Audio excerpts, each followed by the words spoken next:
ಸಾವಿರ ವರ್ಷ ಇತಿಹಾಸ ಇರುವಂತಹ ಒಂದು ಪುಣ್ಯಕ್ಷೇತ್ರ.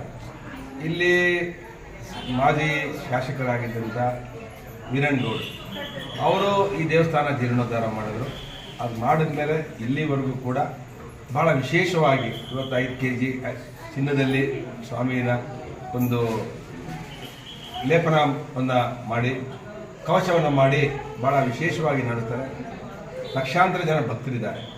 ಈ ದೇವಸ್ಥಾನಕ್ಕೆ ಏನೇ ಆಗಬೇಕು ಅಂತ ಹೇಳಿದ್ರೆ ಹೂವು ಎತ್ಕೊಂಡಂಗೆ ಆಗುತ್ತೆ ಅನ್ನೋದು ಒಂದು ನಂಬಿಕೆ.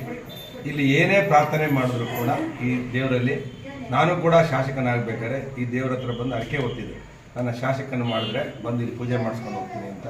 ಇದನ್ನ ನಂಬಿಕೆ ಇರುವಂಥ ಒಂದು ಧಾರ್ಮಿಕ ಕ್ಷೇತ್ರ, ಪುಣ್ಯಕ್ಷೇತ್ರ.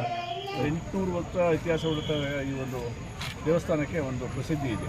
ಇವತ್ತು ಈ ಭಾಗದ ತುಮಕೂರು ಜಿಲ್ಲೆಯಲ್ಲಿ ಏನಾದರೂ 2-3 ದೇವಸ್ಥಾನಗಳು ಅಂದರೆ ಒಂದು ಶ್ರೀ ಯಡೂರು ಸಿದ್ಧಲಿಂಗೇಶ್ವರ, 2ನೇದು ವೀರಭದ್ರೇಶ್ವರ, 3ನೇದು ಗುಬ್ಬಿ ಚನ್ನಬಸವೇಶ್ವರ ದೇವಸ್ಥಾನಗಳು ಪ್ರಸಿದ್ಧಿಯಾದಂಥ ಈ ಜಿಲ್ಲೆಯ ದೇವಸ್ಥಾನಗಳು. ಇವತ್ತು ಅದ್ದೂರಿಯಾಗಿ ಸುಮಾರು ಲಕ್ಷ ದೀಪೋತ್ಸವ ಮಾಡ್ತಾಯಿದ್ರು. ಸುಮಾರು 10,000-15,000 ಜನ ಸಿಗ್ತಾರೆ. ಉಚಿತ ದಾಸೋತ್ಸವ ಇರುತ್ತೆ.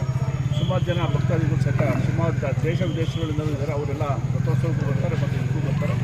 ಈ ಒಂದೇನಾದರೂ ಒಂದು ಬಗ್ಗೆ ದೇವ್ರ ಮೇಲೆ ನಾವು ನಂಬಿಕೆ ಇಟ್ಟಿದ್ದೆ ಆದರೆ ನಾವೇನಂತ ಕೆಲಸ ಆಗಬೇಕು ಅಂತ ನಾವು ಅವ್ರ ಹತ್ರ ಬೇಡ್ಕೊಂಡಿದ್ದರೆ ಆ ಕೆಲಸ ಸಾಂಗವಾಗಿ ಆಗಲಿ ಅಂತ ನಾವು ಇವತ್ತು ಆ ಪ್ರತೀತಿ ಇದೆ.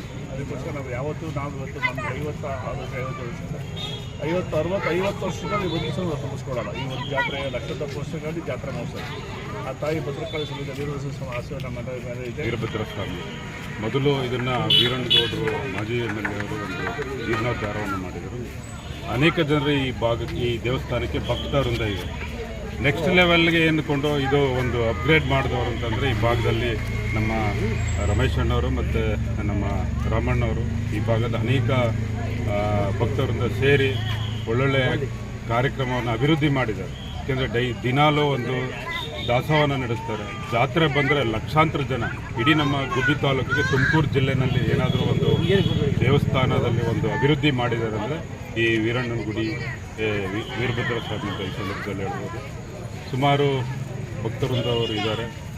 ಅದ್ದೂರಿಯಾಗಿ ಕಣ್ಣು 2 ಸಾಲದು ನೋಡಲಿಕ್ಕೆ ಆ ರೀತಿ ಜಾತ್ರಾ ಮಹೋತ್ಸವವನ್ನು ಮಾಡ್ತಾರೆ. ಎಲ್ಲ ಭಕ್ತವೃಂದದವರು ಇದರಲ್ಲಿ ಪಾಲ್ಗೊಂಡು ಆ ದೇವರ ಕೃಪೆಗೆ ಎಲ್ಲ ಪಾತ್ರರಾಗ್ತಾ ಇದ್ದಾರೆ. ನಾವು ಸಹ ವರ್ಷ ಎಲ್ಲೇ ಇದ್ರೂ ಲಕ್ಷ ದೀಪೋತ್ಸವಕ್ಕೆ ಬಂದು ಭಾಗವಹಿಸಿ ಆ ದೇವರ ಕೃಪೆಗೆ ಪಾತ್ರರಾಗ್ತೇವೆ ಅಂತ ಈ ಸಂದರ್ಭದಲ್ಲಿ ಹೇಳ್ತೀವಿ.